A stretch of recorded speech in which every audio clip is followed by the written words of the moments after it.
நாம் தமிழர் கட்சி தலைமை ஒருங்கிணைப்பாளர் சீமானுக்கு எதிரான பாலியல் வழக்கு குறித்து நடிகை விஜயலட்சுமியிடம் விசாரணை மேற்கொள்ளப்படுவது அண்மை செய்தியாக பார்த்துக் கொண்டிருக்கின்றோம்.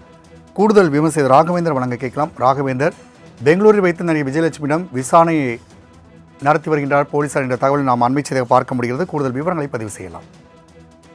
வணக்கம். விஜயலட்சுமி அளித்த திருமண மோசடி புகார் தொடர்பாக சீமான் மீது ஒரு குற்றச்சாட்டு இருந்தது. அதன் அடிப்படையில் இந்த வழக்கானது வலசரவாக்கம் போலீசார் விசாரணை செய்து வருகின்றனர். அதன்படி ஏற்கனவே அதாவது இந்த நீதிமன்றமும் இந்த 12 வாரத்திற்குள் இந்த வழக்கை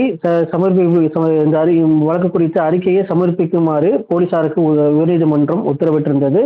இந்த நிலையில் இது தொடர்பாக சீமானுக்கு 27ஆம் தேதி, அதாவது நாளை வலசரவாக்கம் காவல் நிலையத்தில் விசாரணைக்கு ஆஜராக வேண்டும் என்று சம்மன் அளிக்கப்பட்டிருந்தது.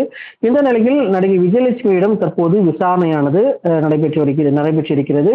பெங்களூரில் வைத்து இந்த விசாரணையானது நடைபெற்று வருவதாக போலீசார் தரப்பில் தெரிவிக்கப்பட்டது.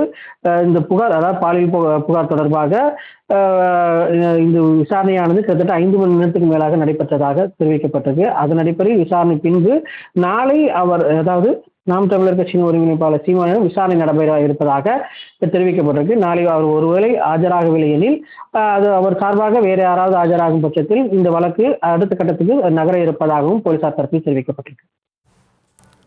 ராகவேந்தர், தகவலுக்கு நன்றி.